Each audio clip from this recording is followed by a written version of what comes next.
It's always better, in my opinion, to have an elite defense over an elite offense. But the scale between the defense and the offense of the Eagles is pretty drastic.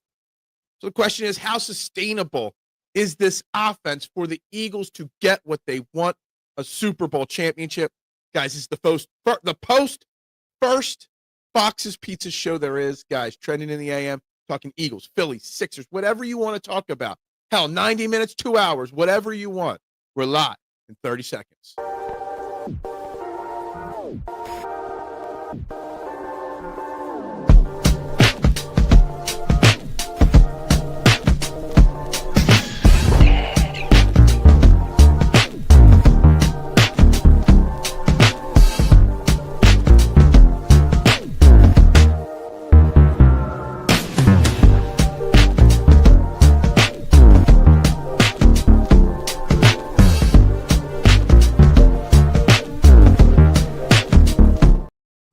And a very good morning, everybody, and welcome to Trending in the AM right here on the STT Sports Network.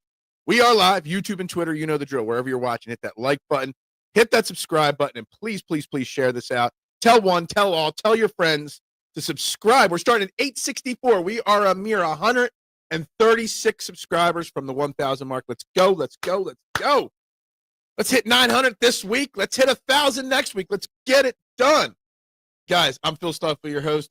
This is my first show post-pizza shop ownership, and I'm stoked. I have no time frame. I mean, I got to cut it off at 2 hours or the program has issues, but guys, we got lots to talk about. We're talking Eagles. We're talking Phillies. We're talking Sixers. We're getting it all done. But guys, make sure you like and you subscribe and you drop your opinions, whatever. Even if you're watching this on replay, drop your comments. I will respond to all replay comments in the entire replay gang. So, without being said, let me just it looks like Wilbur Brimley is having a little whack job situation there in the comments, but we'll start with this one here from Duck. Good morning. As long as the other is average or above average, you have a chance. Well, my question is, do the Eagles have a chance without getting above average? Like, if they just get to average, the Eagles' offense right now coming into the week is 25th total, 16 in points. And I think the points scored is the most important thing. 16th in points scored, that's average. Is it sustainable? And I think it is. And I think there's a massive overreaction to how bad the Eagles' offense is. Good morning, Adam. Yes, we're going to talk about this because I think this is a very interesting thing. Yes. Good morning. Saw that Kevin Patullo is a candidate for a head coaching job next year. But how he can't even call plays? I think it's a very, very interesting situation. Okay, Kevin Patullo was on a list. I think it was Mike Fiorio. I forget who it was. One of the big national writers put out a list of top coaching candidates from his ear to the ground. And Kevin Patullo was one of the names that is going to be highly sought after this offseason. And we blame Kevin Patullo for bad play calling. We blame Kevin Patullo for bad play concepts. We blame Kevin Patullo for everything that is wrong with this Eagles offense. Yet people still see him as a coaching candidate. What does that tell you? It tells me that teams aren't as concerned about the offensive output as we seem to be. Teams aren't concerned that Kevin Patullo is doing a bad job. To me, I still say there's bigger issues than Kevin Patullo. I mean, just the offensive line. I see people yesterday, Miles Hinton, our rookie from 6th-round rookie from Michigan that we drafted. His practice window was opened yesterday. I totally forgot he was on the team. And people are talking already about how he should start instantly, this and that, blah, blah, blah. We're worried about a 6th-round rookie stepping in immediately on the offensive line. Willie Lampkin, people want him starting right away. An undrafted rookie. When we got people talking like this about our offensive line, you got to believe that the offensive line issues are the biggest issues holding this offense back. Ask Cincinnati if they would prefer an elite defense. Exactly. They would take our defense in a heartbeat. I'm going down to try post-Phil pizza. Well, good luck with that. I hope it goes well for you. Patullo is a candidate for a head coach somewhere. Really, yes. It was in a report. And I mean, obviously, there's the fact that the offensive line's holding them back. There's obviously issues with Jalen Hurts and A.J. Brown. We're going to talk about that today. But they also see that Kevin Patullo is coming from an organization like the Eagles, 2 of the last 3 Super Bowls, won a Super Bowl, has been on this staff with Nick Sirianni. Nick Sirianni's coaching tree is going to be so big in such a very short period of time. And I understand it. I get it. When you are a franchise that's struggling, that's in the dumpster fire zone, what do? You look at the successful franchises. You don't look at individual stats. How is their, passer percentage rating, XYZ? You look at the teams that were winning, and you snatch those people. Good morning, Robert. How you doing? Teams are desperate to duplicate what the Eagles are doing, and he's from the Sirianni tree, which so far hasn't been awful. Exactly. Think about it. Steichen's been great. Gannon's not even been god-awful. I mean, he's not been good, but he's not been god-awful. Obviously, Kellen Moore. You know what's weird? I have a theory and a thread, and I was looking at top offenses and defenses. Kellen Moore being an offensive-minded coach.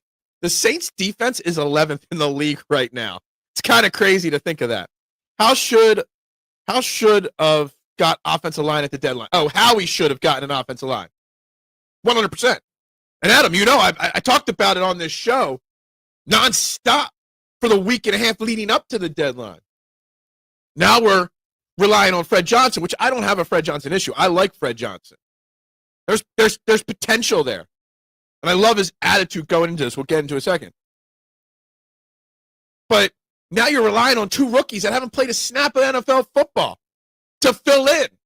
Anyway, Fred Johnson yesterday was like, this is my time with Lane Johnson out for the next 4 to 6 weeks. This is my time to make a name for myself in the NFL. That's what Fred Johnson said yesterday. Fred Johnson left in free agency to get a starting job. Got like $1 million contract offer. Was it the Jaguars or whatever? And then ended up getting traded back to the Eagles because he didn't earn that starting job in training camp. This is a big opportunity for Fred Johnson. And Fred Johnson's prepared mentally to make that statement. And I love that attitude from him going into this week.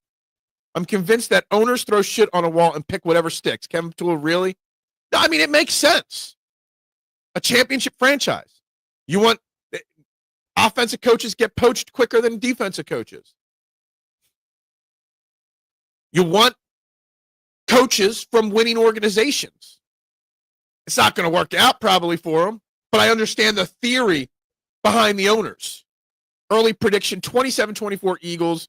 It will be close because of the division game. All division games are close, almost always, so I agree with you on that. I haven't really put my finger on a score prediction. I'm not really quite sure. Not really sure how that's going to go.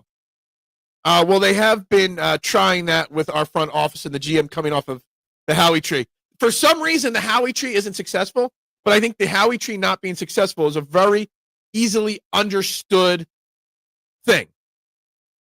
Howie is successful because of the owner he works for. Jeffrey Lurie signs the big bonus checks. Jeffrey Lurie lets Howie take big swings and misses and doesn't fire him instantly after a mistake. After the debacle with Carson Wentz, you would think that would have been the end of it. But no, Howie Roseman has a leash. Even before he started winning Super Bowls, he had a leash to an extent. And that's the thing. You have to have an owner like Jeffrey Lurie for the Howie Roseman to succeed. You got to be patient, building. I don't know if there were, and that's a great point, which O-line were available at the deadline. Honestly, I don't think any offensive linemen were even traded at the deadline, K1, were they? I'm not even sure. So, yeah, but you got to have 2 parties to make a trade, obviously. But it's not like we heard rumors even, hey, Howie was trying to call X, Y, and Z for XYZ player.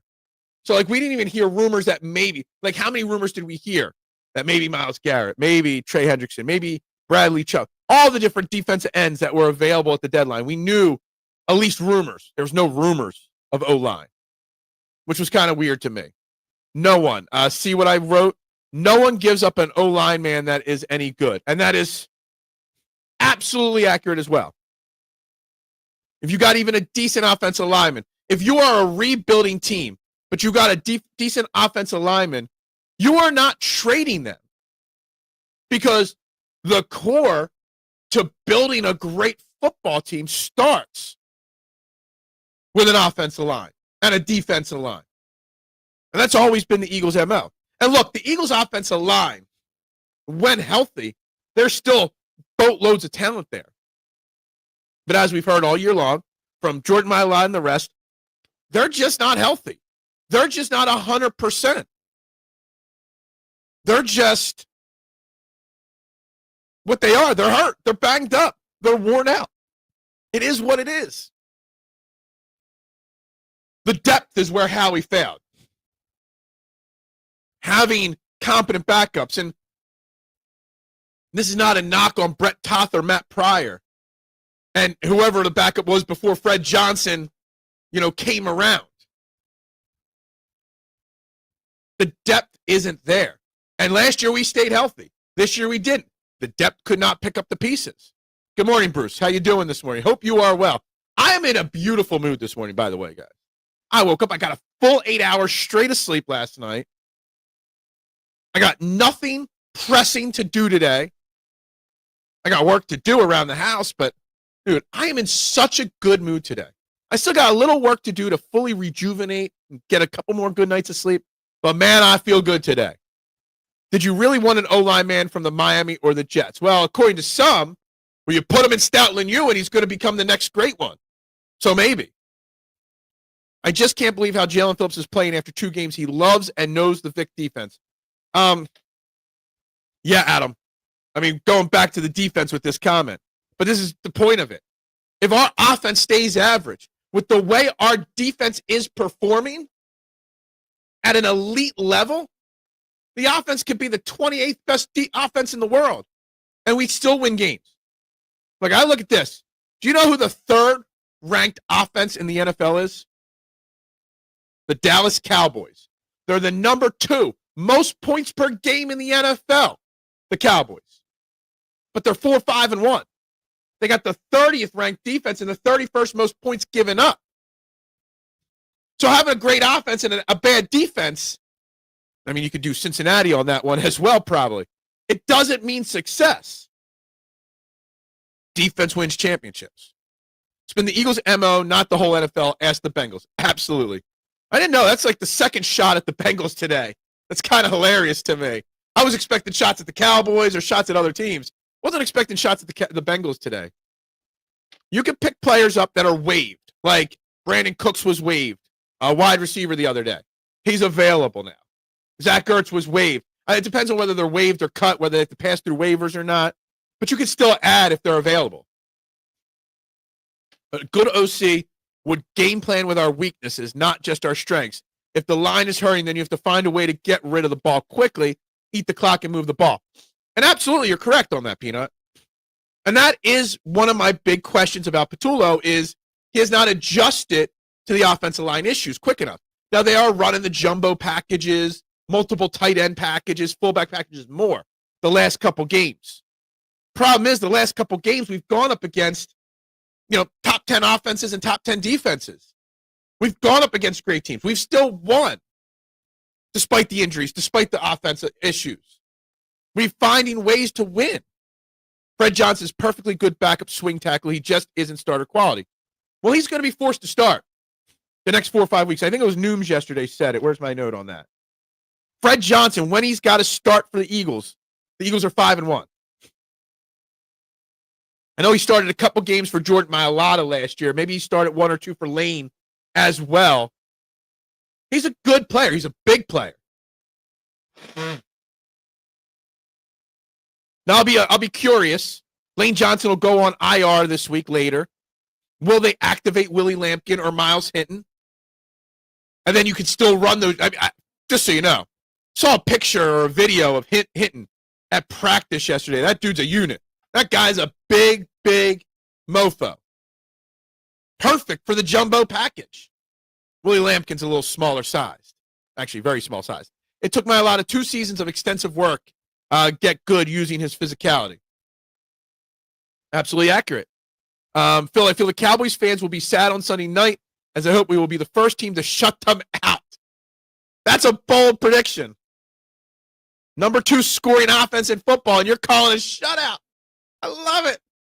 It's F Dallas week, right? Why wouldn't we be excited to say things like that? I love it. I love it, Bruce. It takes time. It does take time. Everything takes time.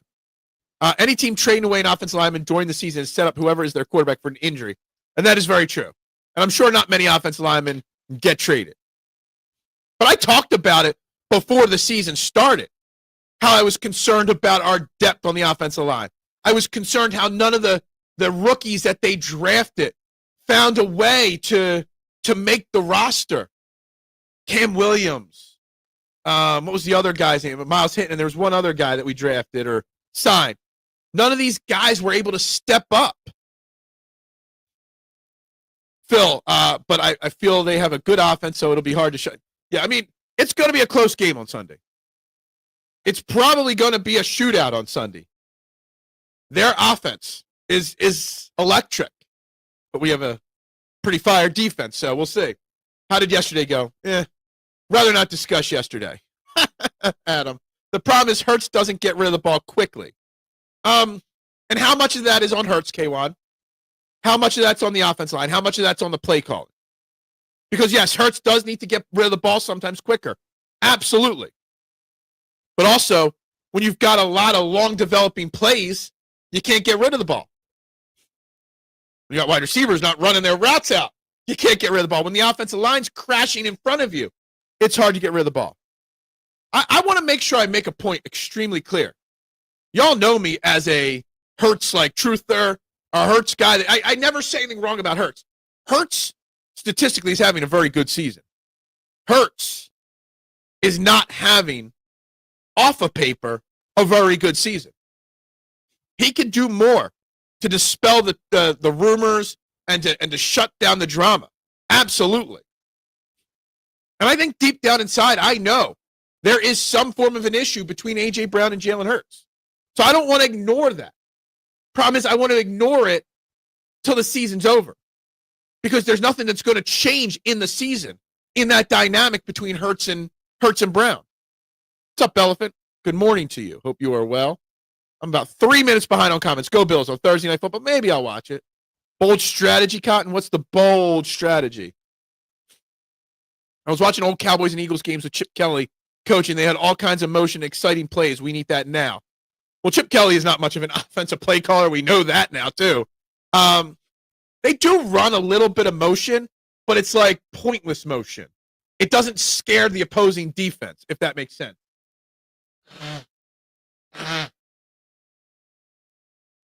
That's the problem with the motion. Irish Drew, what is up, my man? Good morning. I appreciate you. Congrats. And the main problem on this team is Nick and KP because wrong type of offensive philosophy. Look at last year's team and AJ and Hurts interviews. They being held back. They very well may be held back by the coaches. I would not put Nick's name in that conversation. Nick Sirianni, to me, is right there with Jalen Hurts. I mean, you can blame Nick Sirianni because he's the head coach and the head coach is in charge. But I don't know how I could fully blame Nick Sirianni. I am in the point where I'm just going to give him the benefit of the doubt. I'm going to let the season play out. I'm going to hold off criticism on Nick Sirianni, Jalen Hurts, A.J. Brown, till the season is over. Why? Because I think the Eagles, Hurts and Sirianni specifically, have earned the benefit of the doubt from us. Am I crazy to say that? They've earned the benefit of the doubt with their success over the last 4 years. Arguably the greatest 4-year stretch in Eagles history under Sirianni and Hurts. So they've earned the benefit of the doubt from me. I will absolutely be doing the watch party on Sunday, 4 o'clock-ish. I already set it up. It's already on the channel, which we've had a huge boost in subscribers over the last 24 hours. We're up to 864 guys. If you haven't, hit that like button, hit that subscribe button, please, and go tell your friends. Go share it on your social media pages. I know, Adam, you are. But everybody, hit those buttons, please. What's up, Jimbo? How you doing? Hope you're well. The line is 3.5, and over-under is 47.5. I'm assuming the Eagles are the 3.5-point favorites in the game. I like that. 47.5 is actually a little lower than I'd expect, considering their offensive output, averaging 30 points a game, basically, the Cowboys. Now, our defense is pretty special, but I'm surprised at that. He got 100 yards. That's good. Again, you care, Insta, way too much about stats and not enough about wins. Hurts has never been a good rhythm passer. No, I don't think I don't know. I mean, I was looking at some stats. Let me see if I can pull them up. I think I bookmarked them just in case of a comment here. Jalen Hurts is the number 1 quarterback rating in the NFL on 3rd and 4th downs. He's the number 1 quarterback in the NFL against the blitz quarterback rating-wise. So no, those stats don't necessarily say he's good in rhythm. But they also say that when the ball's put in his hand to make plays, he makes the plays. So I've seen other people say this before on other channels, on social media. He's not a good rhythm passer. That does not mean he's not a great quarterback, though, right? You think Hurts chose Kevin Patullo? That's an interesting comment. See, now, I don't know. Most people would say Nick Sirianni chose Kevin Patullo. So I want more. I want a follow-up comment from you, Al, on this comment. I need more than just this 5-word comment here. They run in a vertical offense and not that type of offense. Yeah, I think there's a big issue with what they want to be, Drew, on offense, and what they're capable of being on offense. Not what they are, what they're capable of being. Again, the offensive line is stopping them from being what they want to be. But they got to understand their personnel. They got to understand what their personnel is capable of doing and just focus in on that. I don't know how in charge this head coach is. And so, again, an elephant in the room, like I just said a few moments ago. I don't know why anybody would criticize Nick Sirianni overall. Yeah, you can nitpick things here and there. But I think the dudes earn the benefit of the doubt. 100% benefit of the doubt from me. Hurts is very efficient. He's like a Kia Sport. He can get you where you need to go, but nobody says, wow, look at that sexy-looking car. Hurts is great on mileage, but the hubcap is scratched. I thought you were going to say the hubcap is those plastic ones you used to buy at Kmart back in the 90s to make your shitty, high school car look better. I know I did that on my 83 Buick Century in high school a few times. What's up, Liam? How you doing? Good morning. Do you think Sirianni should step in more on the offense, or do you think this is all a byproduct of the offense he wants to run? Now, Liam, I asked this last week. One of the poll questions, and today's poll question of the day is it better to have an elite D or an elite O? Elite D is dominating the poll right now. I had a poll question earlier, I think it was early last week. Who would you rather call plays? Nick Sirianni or Kevin Patullo? And Kevin Patullo blew Nick Sirianni out of the water on the play calling thing, despite what the offenses looked like. And I'm kind of curious. Everyone assumes that this Kevin Patullo offense is really just Nick Sirianni's playbook. I wonder if the team would look different if Nick Sirianni took over. Dan Campbell took over for the Lions. It looked terrible this past week. I think it's a byproduct of the offense. It's a byproduct of injuries. It's a byproduct of we're getting everyone's best shot. It's a byproduct of the schedule we have faced. It's a byproduct of so many things. I'm not as down and negative on the offense, Liam, as other people. This is Sirianni's offense, same as last year. I mean, he's the head coach. Of course, he's got to sign off on everything. Same as last year. Kellen Moore's proven commodity OC. I'm sorry, but that's incorrect. I think Sirianni had more say in the offense last year than people realize. I think people were last year complaining that Nick Sirianni had too much impact on the offense, especially early in games. We're getting there. 864. Let's go. Let's get it done. Do you think AJ and Hurts hate each other off the field? I don't think they hate each other. I just think they've become different people. Adam, are you best friends with everybody you were best friends with 15 years ago? People change. They grow up. They're just not the same people anymore. And I do think A.J. Brown's social media antics do frustrate Jaelan. We need more up-tempo. Look, I've been saying that all year long. And we did it for a short little stretch earlier this year, and the offense started moving. Some of our best games, offensively speaking, this year have been when they've let Jalen Hurts and the offense just go up-tempo and do their thing. I agree with this. I think it was more Hurts talked into Patullo, for sure. Jeffrey Lurie and Howie, were they on board? I think that's the bigger question. And they trust it. Guys, not enough people are hitting those like buttons. Hit those buttons. If it was Lurie who shoved Patricia down Sirianni's throat, he's backed off since then. Yeah, that Patricia was a bad idea in 23. I think that was why there was little search for an OC. I think that DG's comments helped me feel comfortable about the conclusion. He wanted someone that would allow him to run his own offense. I don't know. And I don't know how much I believe of Derek Gunn's comments. I'm not trying to criticize Derek Gunn. He's a legend. But he has become very clickbaity over the last 3 or 4 years. He's tried to stir up drama a few times over the last couple of years. He's talked negatively about Jalen Hurts multiple times over the last couple of years. I don't know. An elite D will lead to an elite O.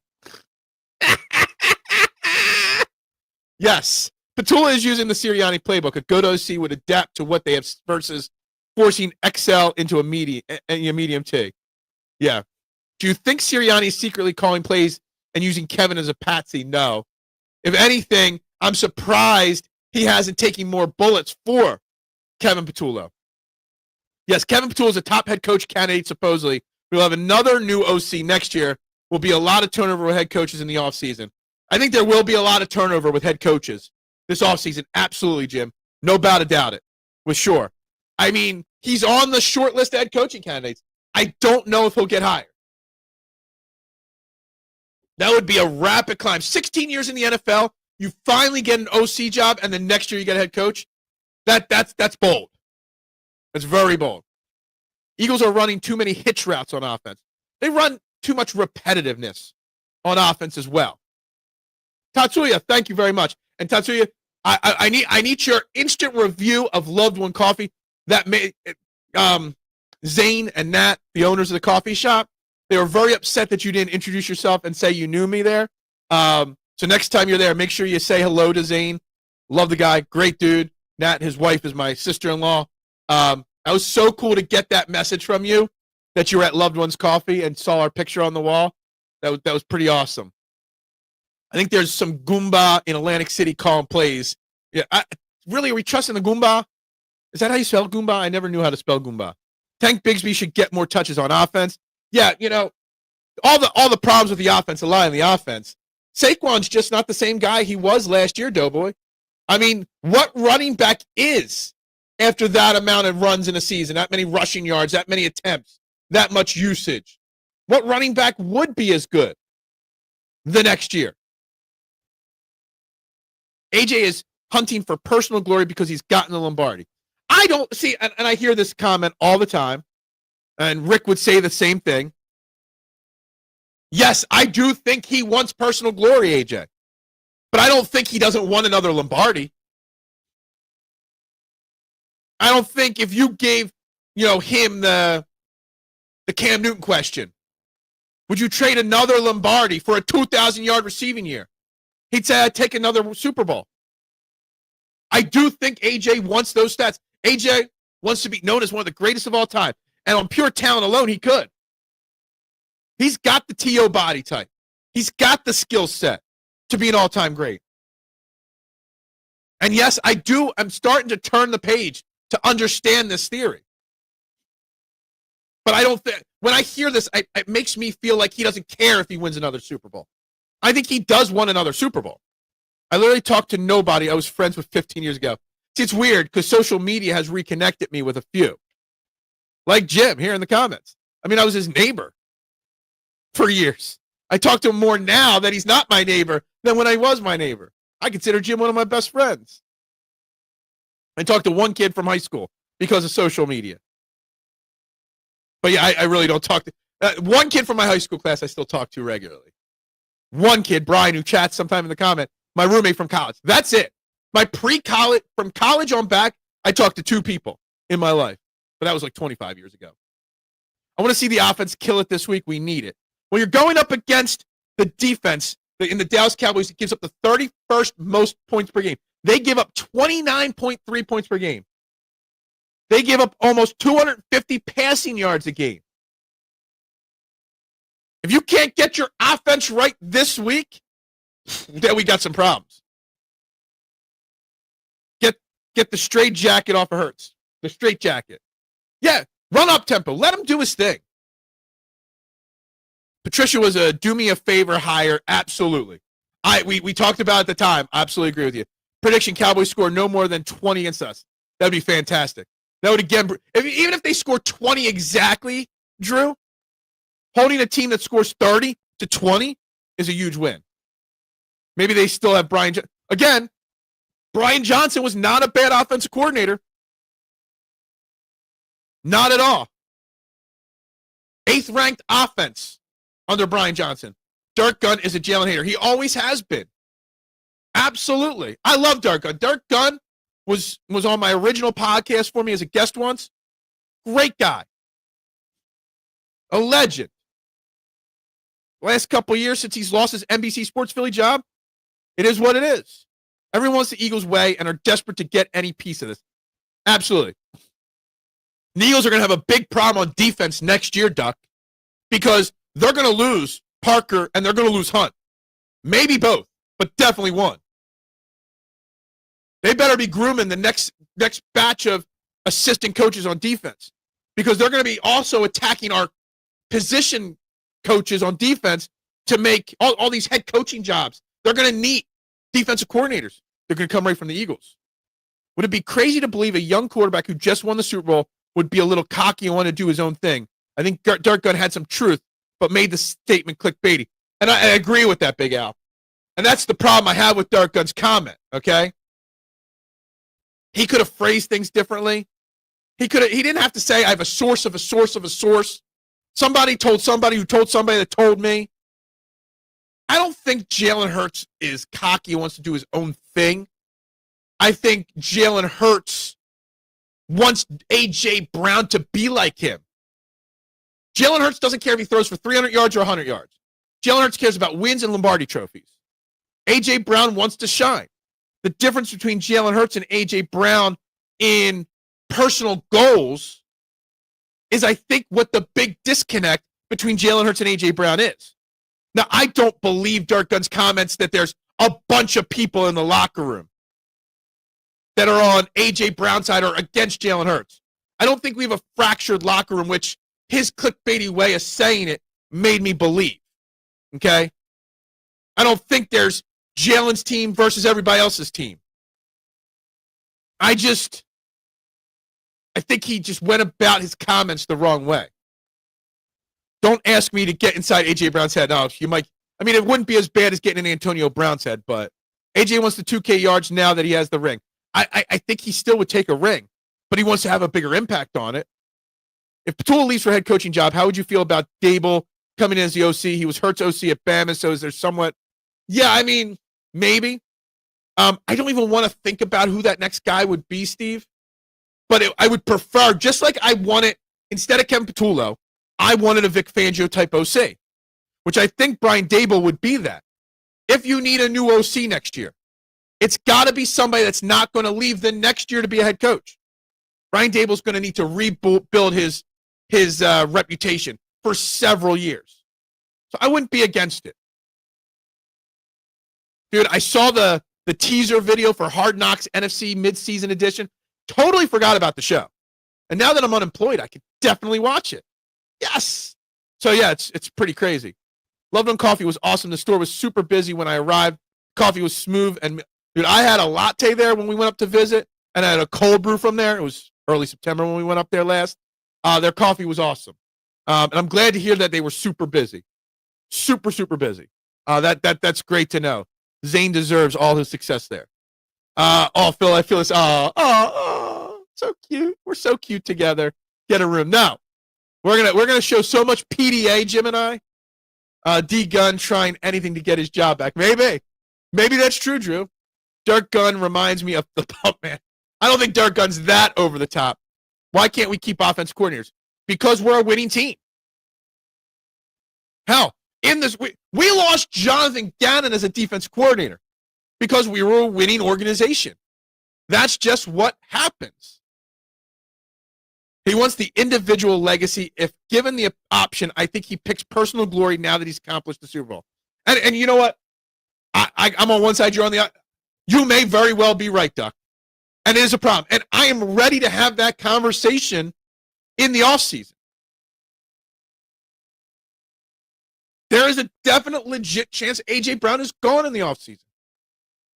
But we still have a damn better chance of winning a Super Bowl with him this year than without him. It is what it is.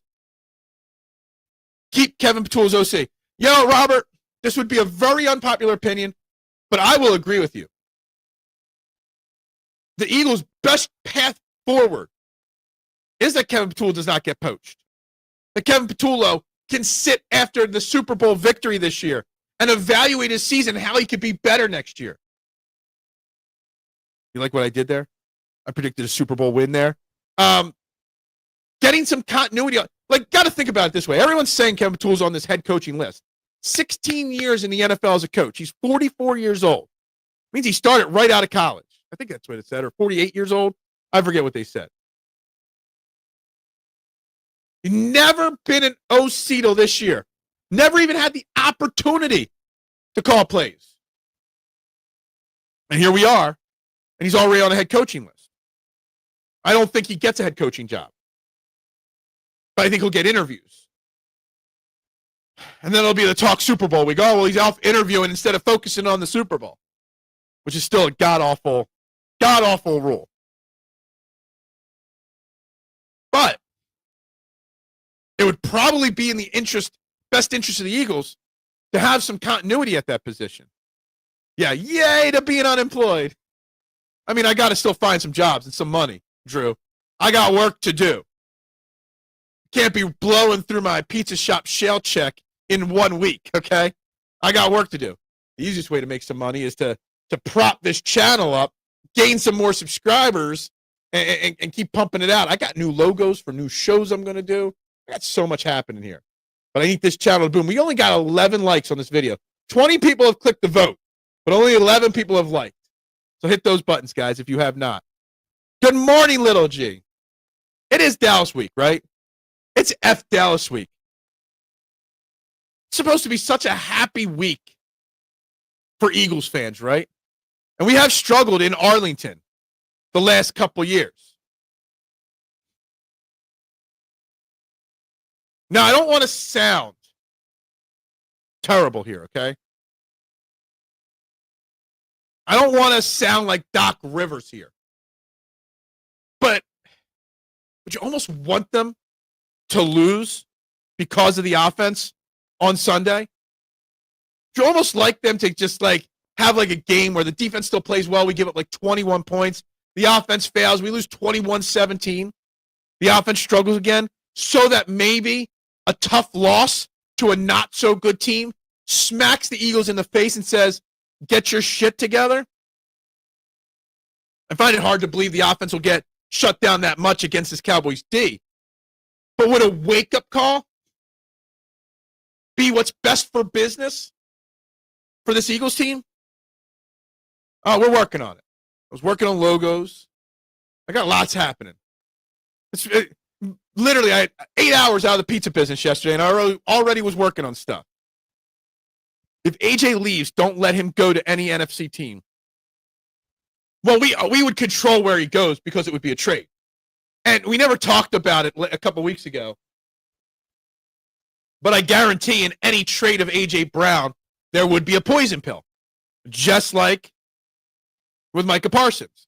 And everybody made such a big deal about that Micah Parsons poison pill. But it's in every single trade probably. of every elite player in the NFL. If he gets traded, most likely it would be to New England. Almost undoubtedly. Either that or to a team with a young, rising quarterback that needs an elite wide receiver. And I don't know. I mean, let me look at teams around the NFL.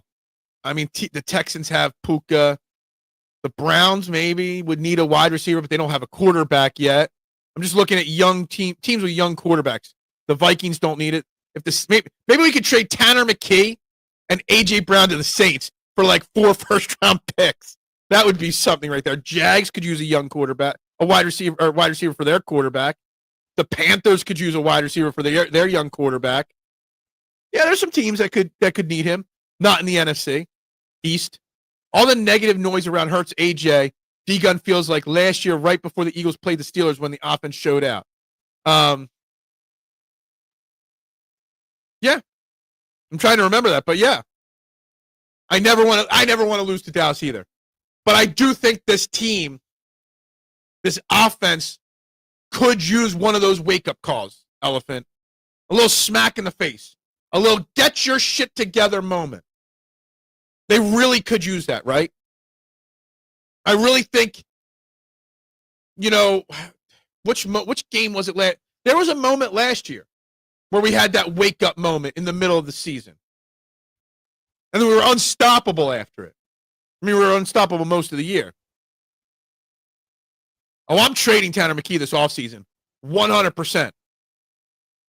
I'm trying to get a first or a second, maybe both. We have a lot of needs in this upcoming draft, K1. And I hate talking about next year when we're on a path to a Super Bowl. But we need an offensive lineman. We need a tight end. We probably need a wide receiver to replace A.J. Brown. And we trade McKee. We're going to need a 4th or 5th round quarterback to develop to be the backup. Tanner McKee, even if he fetches you a high-end 2nd round pick, I do that deal in the offseason like that. Trade McKee to get your Lane Johnson replacement. Trade McKee to get your A.J. Brown replacement. I'm doing that in a heartbeat in the offseason. But the offseason's for next year. You know this about me. I hate worrying about next year when this year is not even close to being over. Not only do we need an offensive lineman, like for depth, not only do we need the Lane Johnson replacement, the depth, we need to upgrade Toth. We need to upgrade Pryor. We need to upgrade those kind of guys. Yeah, I guess the Washington loss, maybe that was the wake-up call. But yeah, Hurts got injured in that game. That's an interesting one. I kind of forget. I'm thinking of a game in the middle of the season. Maybe it was the Panthers almost lost. Maybe that was the wake-up call. I don't know. But anyway, it was the Jets loss in 22 was the wake-up call that year when I think we only had like 10 points in that game. That's true. It was our only loss after week 4. Maybe I'm thinking of one of the closer games, or maybe I'm thinking of 22 when I'm thinking of that wake-up call. And again, I do not want to see the Eagles lose on Sunday. I don't think they are going to lose on Sunday. You got to think this Eagles defense and how they're playing. I was tracking it just 2 weeks ago, going into the Green Bay game, okay? The Eagles defense was ranked 23rd overall, 19th in points given up. They've upped that total to 18th, and we're all the way up to 8th. Literally, in 2 weeks, we've gone from 19th to 8th in points given up on defense. And why? Because of Jalen Phillips. Why? Because of Nolan Smith being back. Why? Because of Jalix Hunt, Jordan Davis, Jalen Carter. Why? Quinion Mitchell. Saw this stat online yesterday. Quinion Mitchell, completion percentage, throwing his way, 41.9% this year. That is the lowest in the NFL with a minimum of 50 targets since 2018, 7 years. Think about all the elite cornerbacks in the NFL over the last 7 years.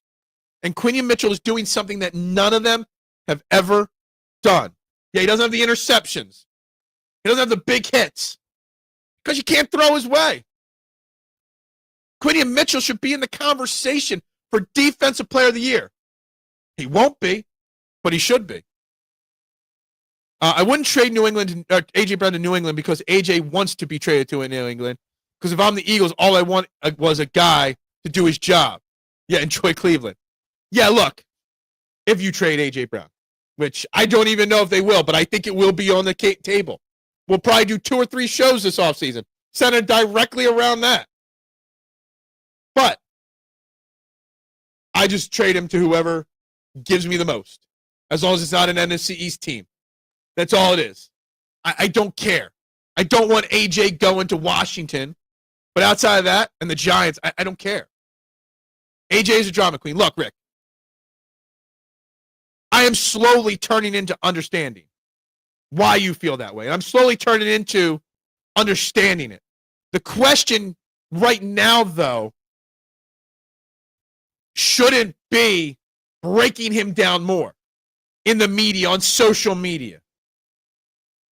Right now, it should be finding a way to let him get at least content.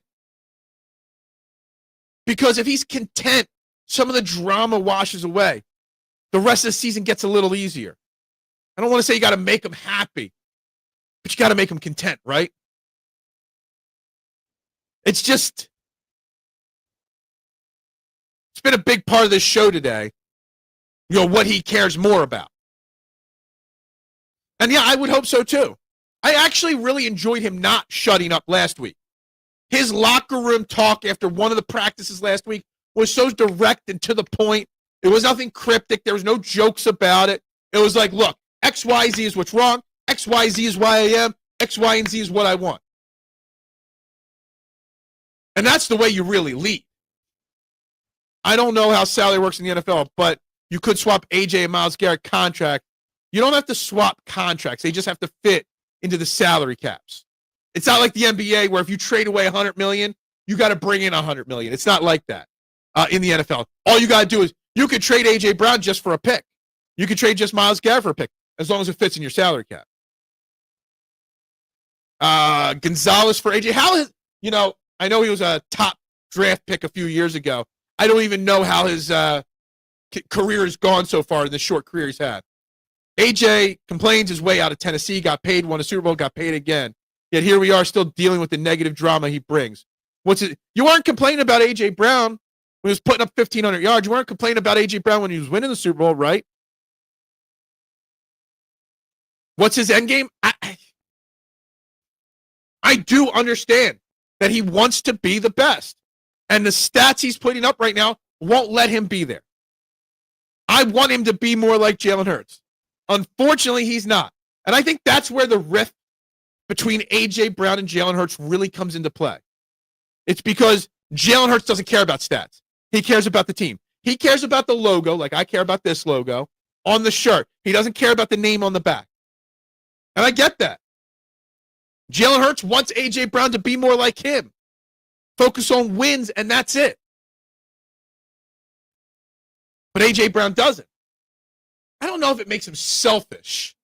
It makes his priorities seem selfish, but I don't know.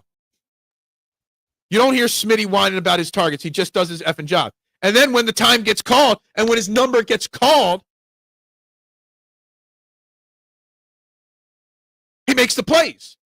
You don't catch Saquon not run or Smitty not running out plays because he doesn't know if the ball's going to go there, right? You got to remember something. I don't want to sound like I am taking A.J. Brown's side because I'm not at all. And you guys may remember, the few of you that were following this back in 23, I'm the one that started the social media uproar that Devontae Smith was greater than A.J. Brown. I put out a tweet in May that someday you will realize that Devontae Smith is greater than A.J. Brown. And I got destroyed for it. Then big-name people liked it and started talking about it. They got all the credit or all the blame for it. I'll let them take all the blame for that. I've always said that Devontae is better. But I do know this team is better with A.J. than without him right now. Good point. I would do that trade. It's all about the return. I would trade A.J. for another good player, just wouldn't send him there for picks because the picks won't be all that great anyway. I mean, I trust Howie Roseman making picks, especially early in the draft. I think it will be Eagles-Bills Super Bowl. I mean, the Bills got to get their shit together, Robert. They're a great team, but nobody's complaining about the Bills right now. And the Bills have so many weaknesses on their team. They're still winning, despite not being perfect. You don't hear Josh Allen getting criticized in the media. AJ's the epitome of selfish. He defines the word. It's clear as day. It may be the case. Funny, there's zero division in the locker room. Wonder why that is. Because it's all contrived bullshit. See, I didn't read your abbreviation. I said the word bullshit. And I agree. You don't hear it. Like, this is not like 23 locker room fracture. We heard about that fracture. We don't hear about a fracture. Devontae is better because of attitude. Well, he's better because he's a better pure talent wide receiver. He runs better routes. He high points balls better. A.J. Brown is a great wide receiver. Not attitude-wise. I'm not trying to discredit anything you said about A.J. A.J. Brown's only the better wide receiver on paper because of his size and physicality. I mean, he's a massive, massive human being.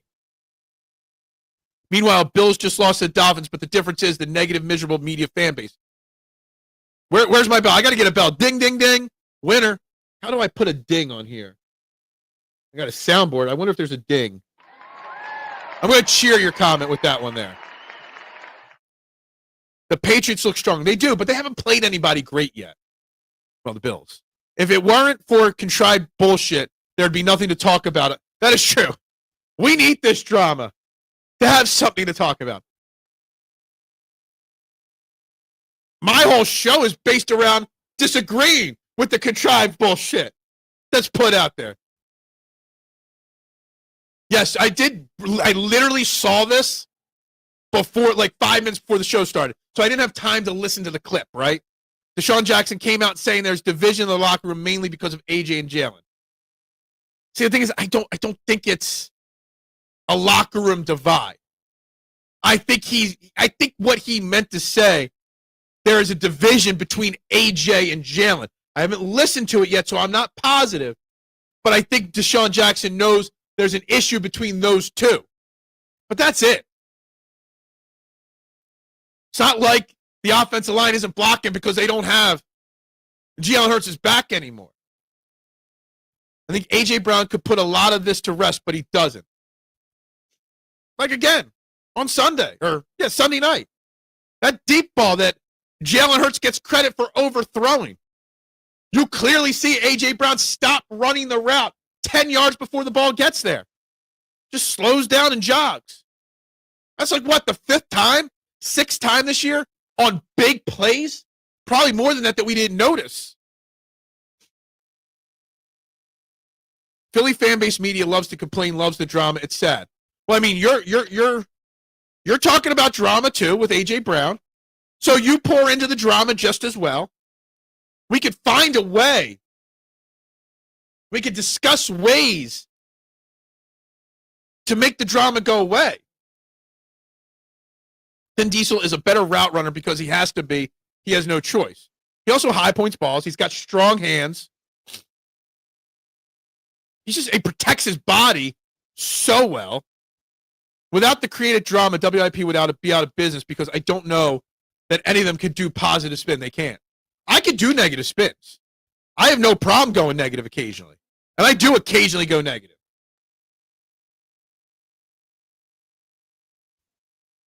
I don't listen to WIP because I listen to Trending in the AM. Thank you. That's what everybody should be doing, right? I think AJ wants Tanner at quarterback. All right. Well, we'll trade AJ Brown and Tanner McKee to the New Orleans Saints. They can reunite with Kellen Moore and give us 3 first-round picks and 3 second-round picks. Honestly, I'd probably do that deal if I was in New Orleans. AJ half-assed him purposely, and it hurts the team. Yeah. And if there was, and I don't know if there's a true locker room divide. I don't think there is. I do think there's an AJ Jalen Hurts issue. But I don't know if it's breaking the locker room, right? But I think if If you asked anonymously how many people are in the locker room with practice squad and active players, what's it like, 70, 80 players? I bet you the majority would take Jalen Hurts over A.J. Brown. Because a majority of the players on this team, Saquon Barkley, the offensive line, most of the defense, do not complain or care about stats.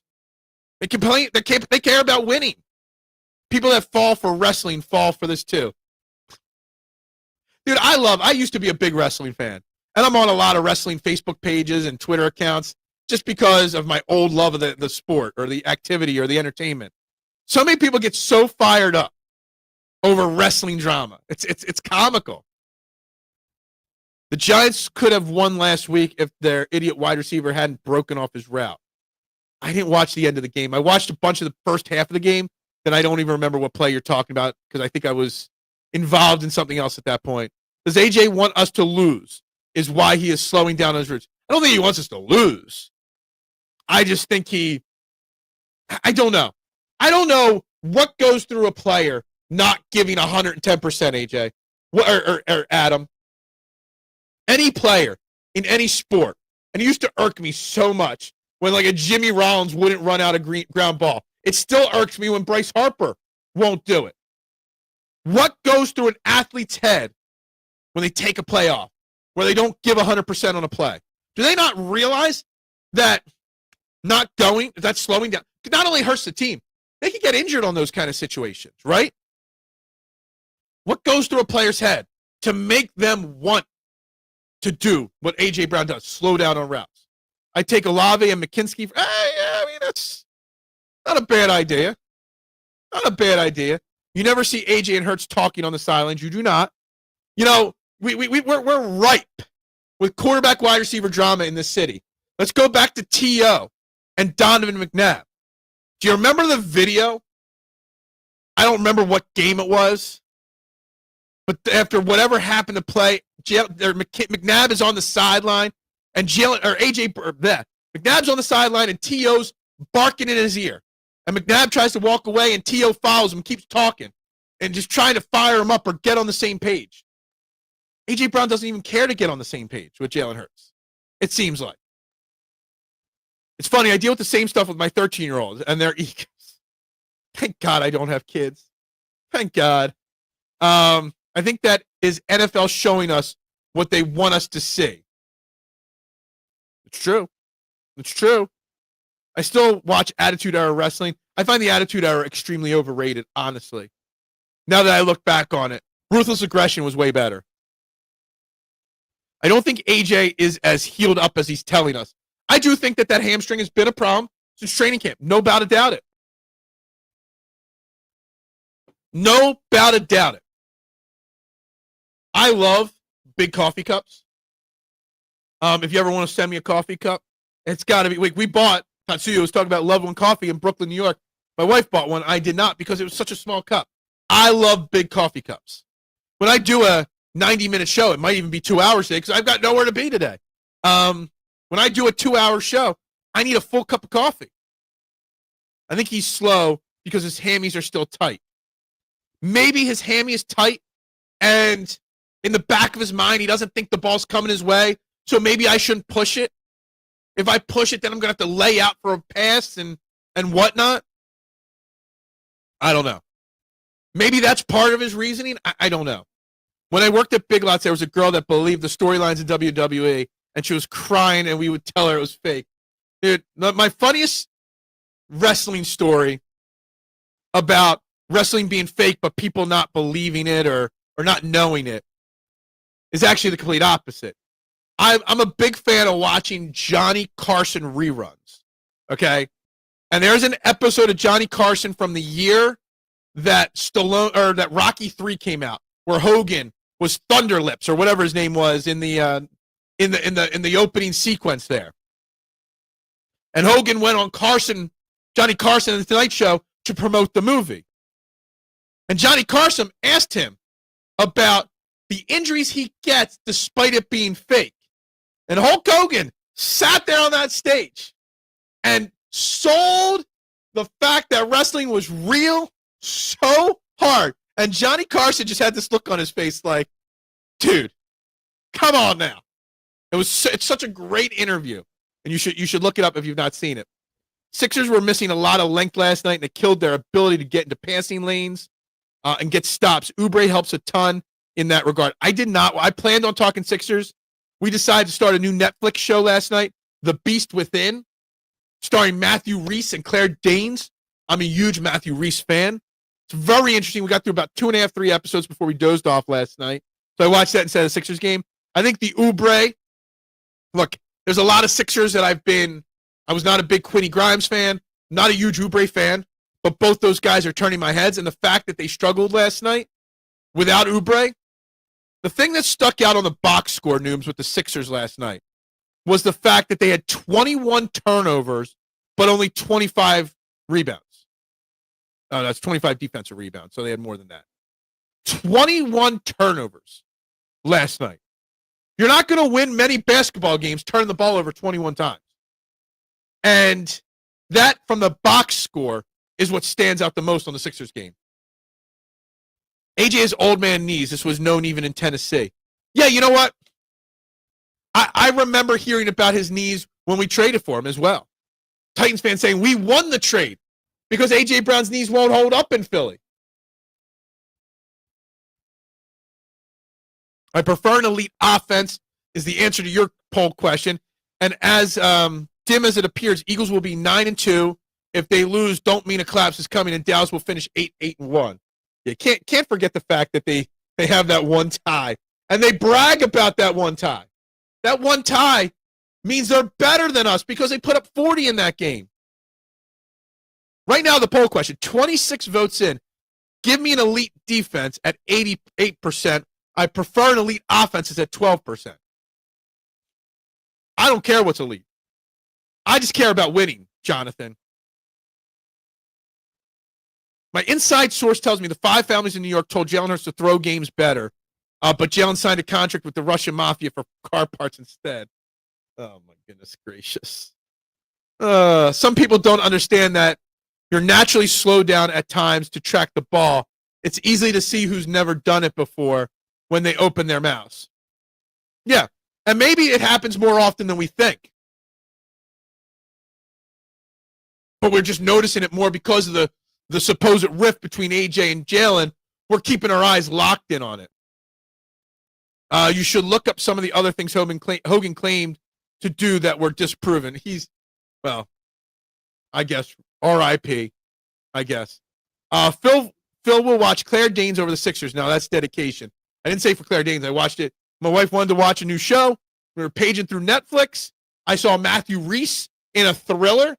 Matthew Reese is one of the most underrated actors in Hollywood. His performance as Phil Jennings in The Americans is things that legends are drawn on that nobody even knows. But it's actually a really entertaining TV show. All right. About a struggling former Pulitzer writing author trying to write her next book. That's Claire Danes. And a supposed murderer that was let off the hook moves in next door and their relationship. So it's a really, really interesting show. Raptors are excellent in that regard, getting the pass lanes and forcing turnovers. Yeah, I mean, I actually wanted to watch the game at one point because I wanted to see what the Raptors were like. And I wanted to see what the team would look like last night. But they did hold up the knees just fine for a Super Bowl. I hope they smoked Dak Sunday. Look, it was brought up yesterday. I totally forgot about it till yesterday. I mean, this is Jalen Carter's revenge night. And on the defense, I do want to bring up something else. We're talking a lot about the offense again today. But yesterday we tweaked into the defense a little, or the offense a little bit yesterday. Yesterday afternoon, Jordan Davis won Defensive Player of the Week award. Okay? The first time in Eagles history that one player has won Defensive Player of the Year award and Special Teams Player of the Year award in the same season. Okay? He's done both this year. It's never happened. Do I like 425 games? When I owned a pizza shop, which I no longer do, yes, I loved them. Best for business, without a doubt. Okay? 1 o'clock games, if business is not on the line, is my favorite because then I get the afternoon free to do other stuff. I'll take 425 over night games, absolutely. But 1 o'clock's my favorite now that I'm not a business owner. Taking the elite defense in 23, we had the 32 ranked defense and look how that turned out. First round, that's true. We were the 8th ranked offense. I don't know what our defense was ranked in 23. I can actually look that up pretty quickly here. 23 regular season defensively ranks in 23 or 32. We were the 26th ranked defense that year, which at this moment we're the 18th ranked defense. For as bad as it is, we are still the 18th ranked defense or offense, 25th ranked offense, 18th ranked defense. We only technically have an average offense or defense. McCain is starting to improve, but he has a few weeks in front of him, possibly 6 of them before he's back to last year. So back, this is what I'm trying to say. We had the 26th ranked defense, but the 8th ranked offense and first round exit, right? This year, 18th offense or 18th defense, 25th offense. I'll take the defense. Elite defense matters more. McCain is starting to improve, but a few weeks in front of him, possibly 6 of them before he's back to last year's McCain. Absolutely. Yeah. Look, Claire Danes in Homeland was phenomenal. Most of Claire Danes' work I do not enjoy.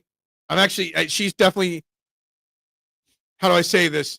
She's losing in the acting battle to Matthew Reese on screen through the first 2.5 episodes of the show we're watching, The Beast Within Me. Homeland was perfect for her. Everything else, it's okay. Hope that Dak spends some more time on his ass than completing passes. So do I. So so in the description of this video, there's a link to a shirt maker. She's got all my logos. You click the link to her website. Just say, hey, I saw a shirt you did. It's called Lillian's Creations, a shirt for my friend Phil, who hosts Trending in the AM. You can get a shirt from her. She'll print them up, short sleeve, long sleeve with this logo or the logo of the channel, STT Sports Network. You could do that. You support a local shirt maker, and I get a little cut of it too. So yeah, you can get shirts, long sleeves, hoodies, t-shirts, hats. She's got my logo. Whatever you want with my logo on it, you can get them from Lillian's Creation. Team stats mean about as much as these stupid crowns. And I stopped caring about the crowns 2 seconds after it started. We went from 23 to 18. We did. You know what I think is the greater number? 23 to 18, jumping up 5 spots in defense, that's great. But we went from 19th in points to 8th in points in 2 weeks. This is completely out of left field and random, but okay. Mr. T daughter, Erica Nicole Clark, is a stand-up comedian. She says Hulk Hogan snorted lines of coke in the 80s like they were candy when they tag team wrestled together. There's literally the most random thing, and then I saw the Hulk Hogan part of it. So I get why you bring up Hulk this thing. But nothing about this comment shocks me in even the littlest bit. There's no doubt in my mind that a lot of high-end wrestlers and low-end wrestlers were heavily snorting that shit, right? By what criteria are we measuring our defensive rank? So it's funny you asked this because I've been thinking a lot about this over the last 24 hours, last 36 hours. That everybody cares about total defense. And that's, the Eagles are the 18th in total defense, right? I could care less about total defense. I could care less about total offense. Like our offense, the Eagles' offense, 25th. But the stat I care about the most is points scored, 16th. So we're in the middle of the pack in offense, and we're top 10 in defense by what matters the most to me. Points scored and points given up need to be the most important stat for every offense and defense in the NFL. That is how I rank them. And I think more people need to realize, like we got away from certain stats like, wins, losses for a starting pitcher don't matter anymore. The evolution is to worry about points given up or points scored. That is the most important stat for team stat-wise, in my opinion. Outside of wins and losses, points given up or scored. They're the two most important things. You think Maxey is playing too many minutes early in the season. 1,000% Tyrese Maxey is playing too many minutes. And I've said this for a while. No doubt about it. Well, I think keeping 2 opponents to 15 points combined helps that point set. Absolutely. but not just any two opponents. Two top 10. I mean, the Packers were the 8th ranked offense. Two elite offenses to a combined 15 points. Maurice, what's up, my man? That point I always use Jerry Rice as an example. He was incredible, one of the best to play the position, but he didn't say a word. Kill him in silence. AJ, be smart. Yeah, and look, AJ wants to be recognized in the statistical or in the realm of great wide receivers like a Jerry Rice and AJ Brown. Problem is, his mentality is not right for it. He doesn't know how to put team first. And I get that. And Maurice, we're too young to really. With Jerry Rice, I always bring this up. If Jerry Rice or any of these other people from back in the day, if social media was a thing back then, maybe they would have caused more drama. Guys, I missed the top of the hour. It's 9:08. We're an hour and 10 minutes in the show. Please, if you have not, like, subscribe, share it out, tell a friend, and vote on the poll question of the day, guys. I'd greatly appreciate it. This is Trending in the AM on the STT Sports Network. Even if you're watching this on replay later in the day, drop your comments. I will respond. I got all the free time in the world. I will respond to every comment. Chicken? What's chicken? Because really, I couldn't give two shits about allowing teams to move the ball between the 20s. Absolutely. So, Nooms, I'm assuming you agree with me on that. That points scored and points given up are the two most important stats. You can give up all the yards you want. Don't mean shit if you don't score. Or if you don't let them score. Good morning, Eagles fan. How you doing today? Schedule loss for Sunday, Glenn Rivers. We beat elite teams, but we still don't get the credit. Exactly. We're not getting credit for beating these elite teams because we didn't do it flashy. Jalen Hurts and company don't care if it's flashy. Oh, my God. Could you imagine the drama if we were 2-8? Oh, my God. I'd have 1,000 subscribers if we were 2-8 because drama sells, right? If I wanted to be just like the rest, I'd have 2,000 subscribers by now. I could create drama. I could be that clickbaity guy, but the core 12 would leave me because you don't want me to be that guy. Much as we bitch about the offense, we've turned the ball over 4 times, best in the league. Exactly. Points scored. Turnovers. I would like to see our defense, K1, create more turnovers. We don't have many forced fumbles, not many interceptions this year. Not enough sacks this year either, but that's getting better. I would love our defense to create more turnovers. But because we've only turned the ball over 4 times, we have a plus-positive turnover differential. You can't. I mean, what was it, 2 games ago when Jalen Hurts threw that really ugly interception? And everyone's, oh, my God, there's that terrible Jalen Hurts coming out of the woodworks again. For all the talk, it's going to come down to the health in the trenches. At least on the positive side, Nooms, the defensive line, the defensive trenches have gotten healthy and gotten better as the season's gone on. Jalen Carter's finally looking healthy. Obviously, he was banged up to start the year, and he spit on somebody. But you've added to it with Jalen Phillips. You've gotten guys back.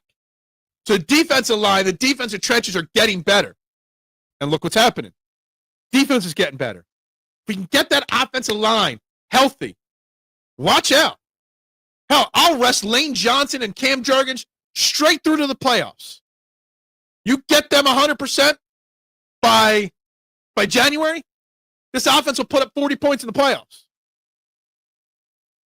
I need Vic to blitz more, but he won't do it. I don't need Vic to change a thing he's doing because whatever he's doing is working. What about Josh Allen interception? I have not seen a single media company or brand or a content creator put a quote of that video on social media and criticize it. That interception, one of the 2 interceptions he threw this past week, was one of the ugliest passes of all time. Jalen Hurts would be crucified if he threw that pass. But it was just Josh Allen trying to make a play at him. A.J. Brown and Hurts are friends off the field.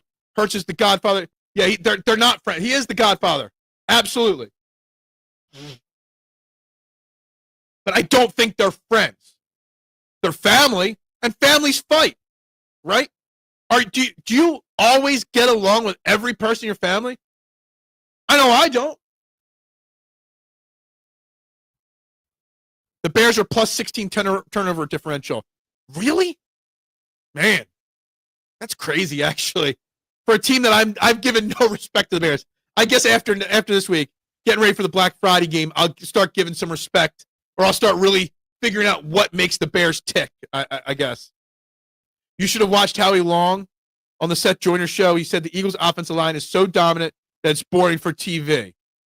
Well, obviously you have no idea what you're talking about. Not you, Howie Long. If you're saying the Eagles' offensive line is dominant, because the Eagles' offensive line is far from dominant this year. I mean, I've been watching since I was a kid in the late 80s. I've always watched it. I just don't care for it. I don't care for the product nowadays.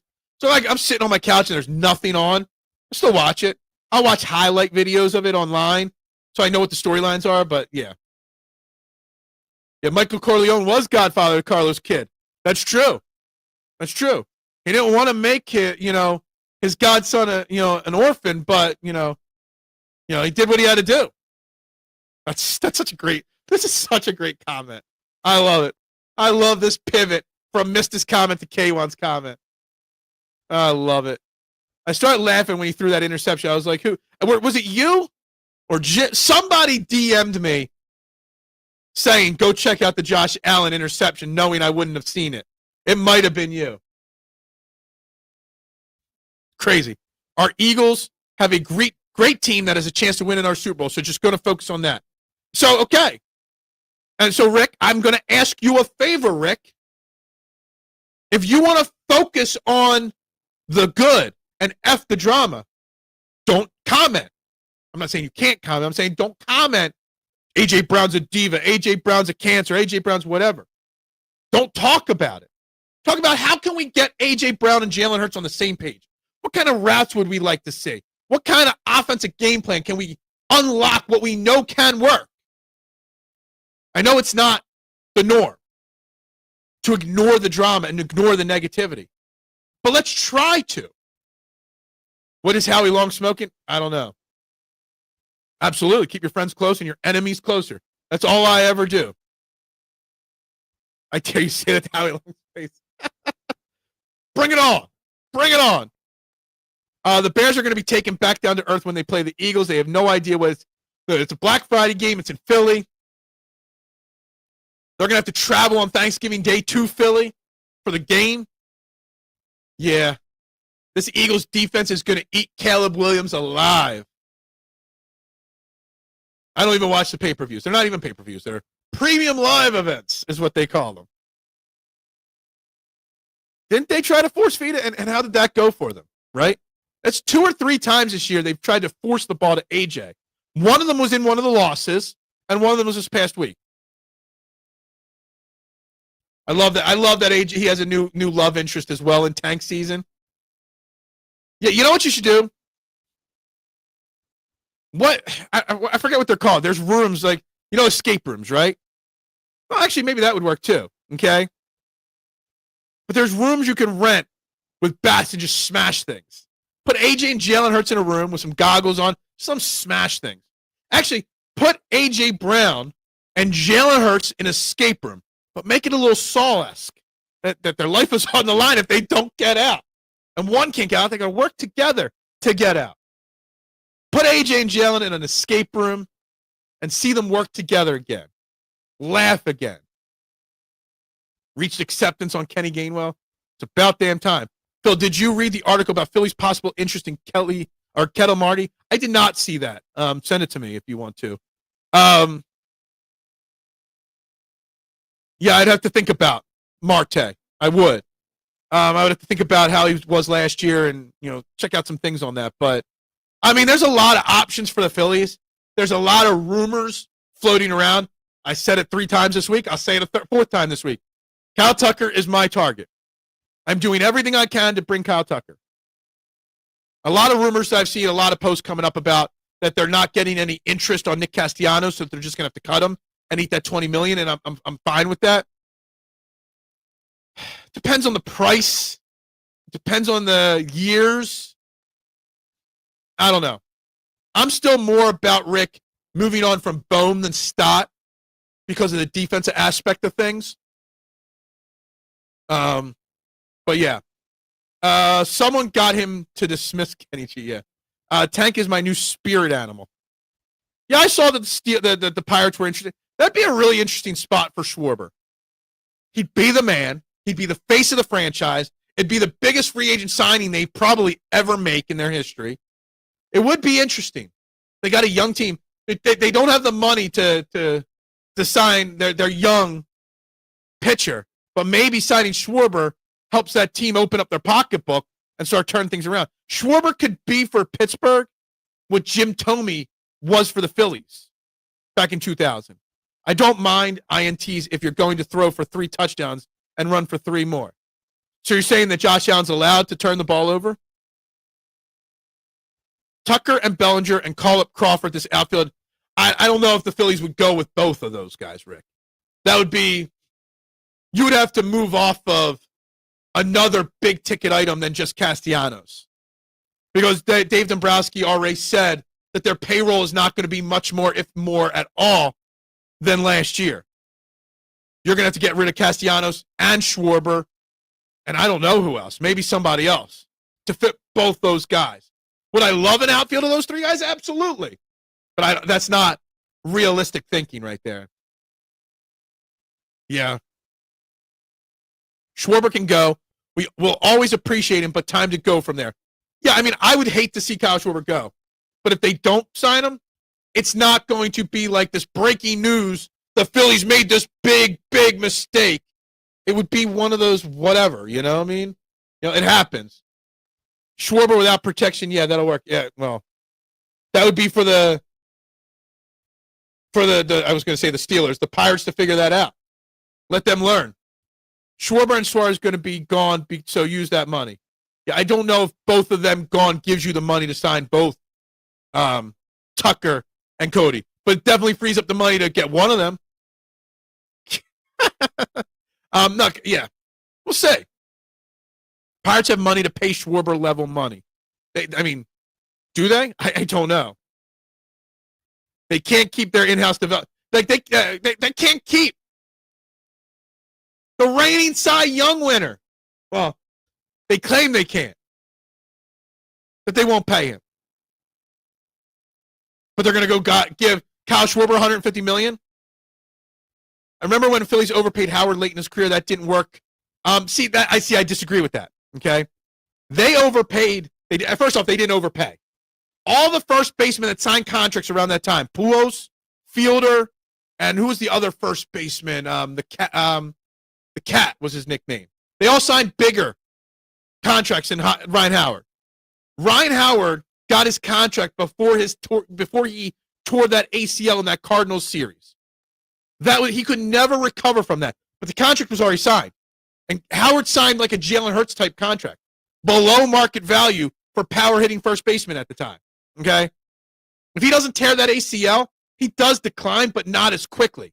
And we have a different outlook on Howard's career, and maybe the Phillies win for another season if he doesn't tear that ACL. Then he came back from it too soon to try to save the 2012 season. I think there were a lot of bad contracts given out by Amaro from 10, 11, 12, 13.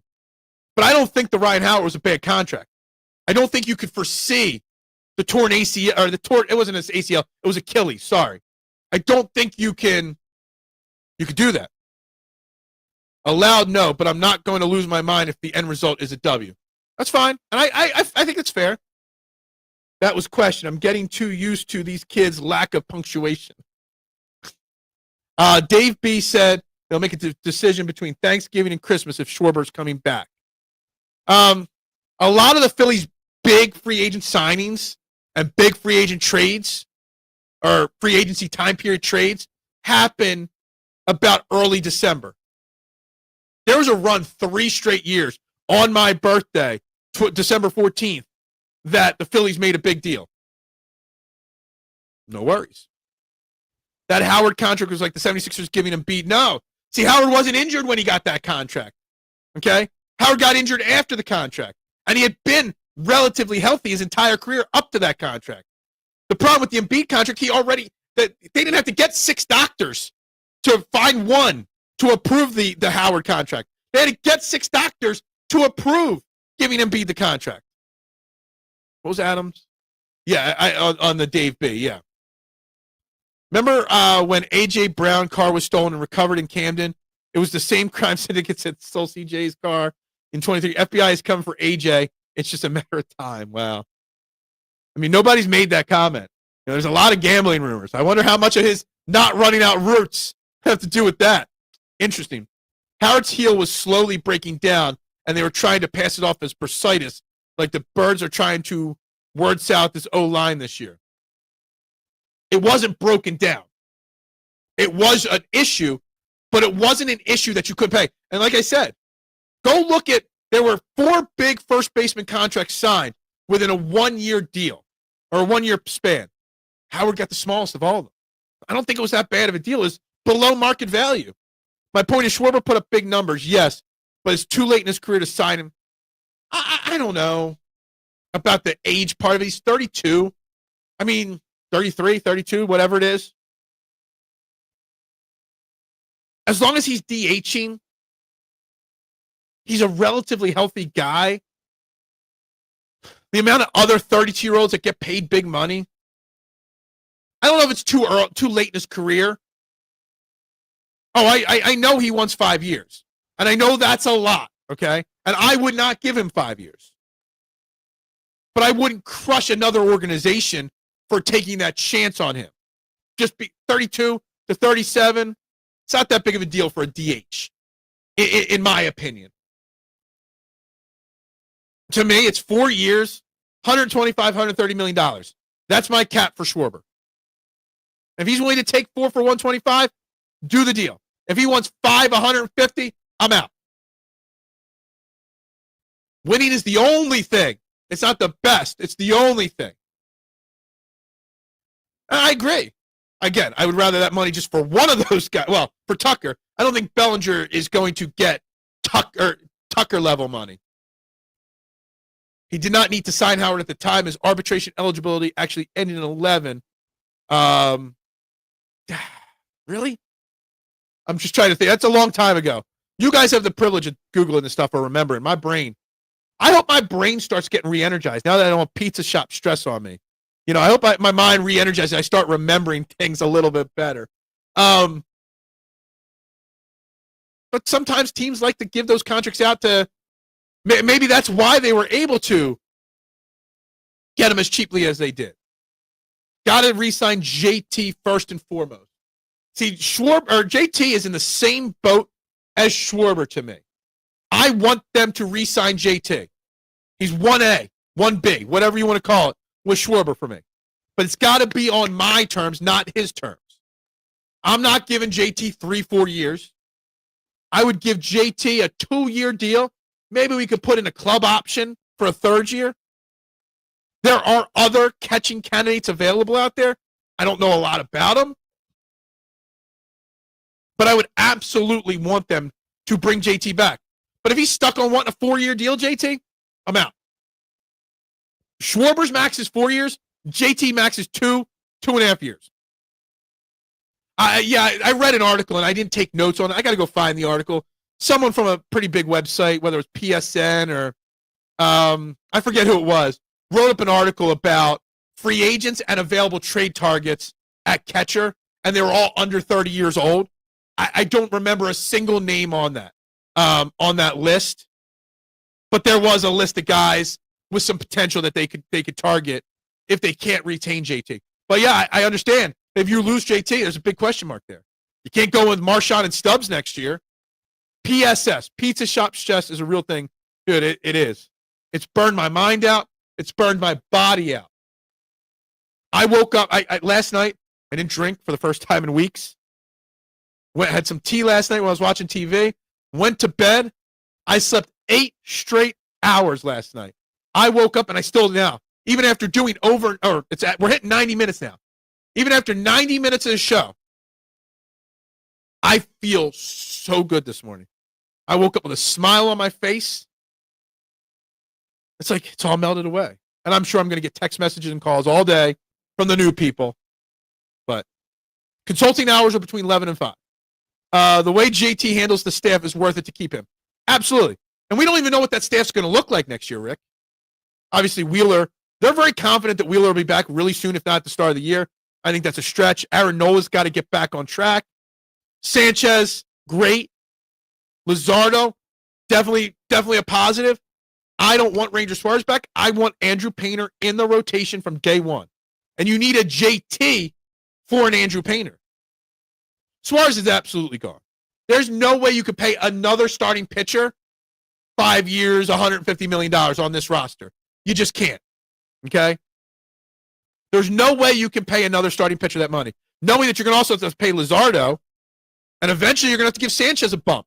Sanchez is still, pound for pound, the cheapest player, the best value in contracts in Philly sports period right now. Because you aren't stressed out because it's on you. Now that's going to, yeah, dude, it's great. Like the feeling I had this morning when I woke up, because yesterday I didn't own the business anymore, but I still had to go in for a few hours to help with transition, which was a disaster. But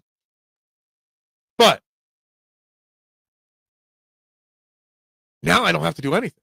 I'm done. Painter sucks. I don't know if he sucks. I know he had a bad year by the standards we expected last year in AAA. It was his first full year back from Tommy John surgery. I don't know. I'm giving Andrew Painter first crack at this number 5 spot. You'll still maybe have Taijuan Walker. Actually, there might be a market on a 1-year deal for Taijuan Walker to be traded. But I'm keeping Taijuan Walker as your 6th starter / long guy. I'm putting Andrew Painter in there right from the get-go. It's sink or swim time for Andrew Painter, okay? Hopefully he gets better. I think Andrew Painter will get better. I think JT is back. He would be a bigger loss than Kyle. You'll have a harder time replacing JT. See, here's the other aspect of JT versus Schwarber. And I don't think people will understand this. Yeah, we gained another subscriber. We're at 865, guys. 865. There's 21 likes. All right, before I give you my JT Kyle thing, hit that like button, subscribe, share this out, guys. I want 900. Come on, let's go. Let's go. All right? Here's the thing with JT, bigger loss. Kyle Schwarber is the DH. When you want to give somebody some time off their feet, but you don't want to lose their bat, you got to play Schwarber in left field, which is a disaster, right? I mean, he puts out the effort, but he's not a good defensive left fielder anymore, Schwarber. You free up that DH spot, right? And you don't have to have a set DH. JT, you can have JT's bat in the lineup 160 games a year and have him just catch 110. You can give Bryce Harper 10 DH games.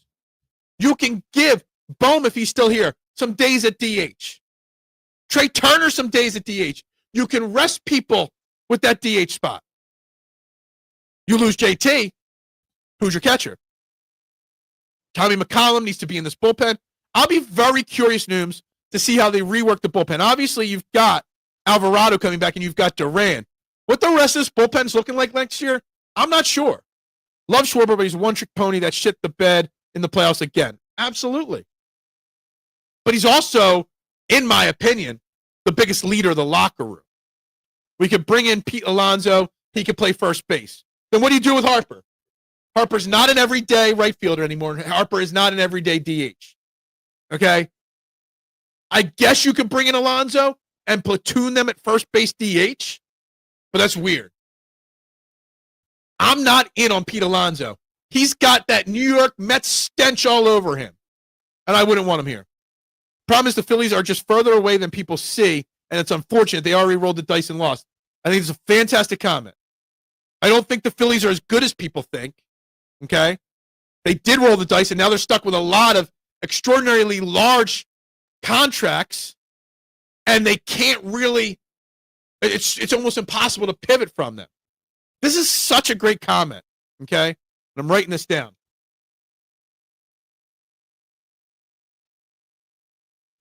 I'm going to if it doesn't come up with a short, I want to do it. The Phillies are further away. And it's like, there's no real way to truly fix what they need because they're stuck with the Turner contract, the Harper contract. You know, they're losing key people probably this year. The Zach Wheeler and the Aaron Nola contract. Come on now. JT, great leader as well. He is. Catchers are always leaders, but Schwarber is the locker room guy, I think. Oh, that's a hard pass for me on Pete Alonso. Absolutely. This team has been too old for the last 2 years. Absolutely. It's an awful lot like the 2012 Phillies. Okay? There's nobody available who can replace Schwarber. Kyle Tucker proved to not be that guy. If Schwarber signs elsewhere, the best course of action moving forward is to rebuild. I don't know if you rebuild, but you retool. The Phillies ain't as far away as some people think. Yes, they shit in the playoffs again.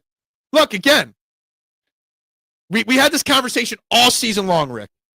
96, 97 wins mean absolutely jack shit when you shit in the playoffs all the time. You need to get a more well-rounded team so that doesn't happen. You get young. They really had their shot to mix youth with vets, and they blew it. And I agree. I don't think there's a need to rebuild. You retool. And getting Castellanos off this team, moving on from Schwarber, getting some younger guys would help. Nobody could replace Schwarber's power, and this team, even with him, needs more power. I don't know. Look at this. I'm at an hour and 30. Where's TMZ asking for overtime? I've just given out 7 minutes of overtime. Why? Because I don't have a job to go to. I actually got a lot of things to accomplish and get to today. I got to start doing other things. 97 wins still means, and that's very fair. You're still getting a ticket to the dance at 97 wins. But what caused us the last couple of years to fall short? Let's be honest. The falling short wasn't just the last 2 years. The way they played in the 23 NLDS and then failed in the NLCS. So the 23-year-old NLCS to now. Why have they failed? You've got to figure out why they failed. And that's what you have to pivot on. Retool on, okay? Getting to the dance is great. But we want more, okay? We deserve more, to be frank. The DNA ain't there. Said it all along. While Schwarber is the biggest leader on this team, I still don't think there's a true leader on this team.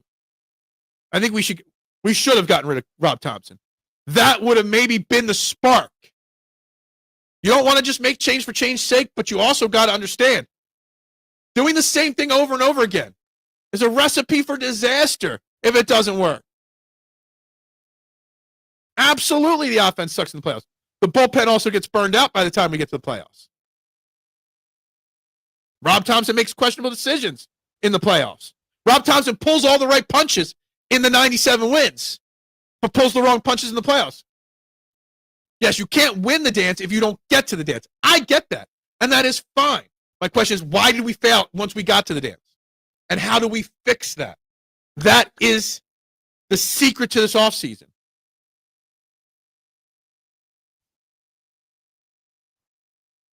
And I don't know if there's a set answer. Whatever they do, I don't know. All right, guys. We're going to wrap this up. I'm going to run the shorts. I'm going to get some things done. Go have some breakfast. We're going to wrap this up. We'll be back tomorrow. That is fair. They did run into a dynasty this year. They absolutely did. But that team was loaded top to bottom. That team was loaded with pitchers, starters, and bullpen. Anyway, we'll pick this conversation up. I got a new show, a new Phillies-only show that I'm going to start running. Just came up with the design yesterday. I was productive. I made a new Sixers-only show. So I got the Eagles checked down. Now I have a Sixers show, the 76ers full court press, and a new Phillies show, Phillies hit and run. Got logos designed, ready to go in the next couple of days. I'm trying to pump out content, but I'm also trying to re-energize. So we'll see when those first shows happen. Thank you very much, Adam. Onward and upward. Everyone subscribe. Tell your friends, please. I am unemployed. Even if it's just pennies, I need to hit that 1,000 mark so I get some income rolling in. So let's get this to 1,000 as quickly as possible. Dodgers didn't make base running and fielding mistakes. That is fair as well. Our fielding in the playoffs was not very good. Anyway, we're going to wrap this up, guys. We'll be back tomorrow morning. Check out all the shorts that come from this. Like, subscribe, share. I am Phil Stiefel. This is the STT Sports Network. Love you all so much. It's a new era beginning on November 20th right now. Go Birds. Bubbles up.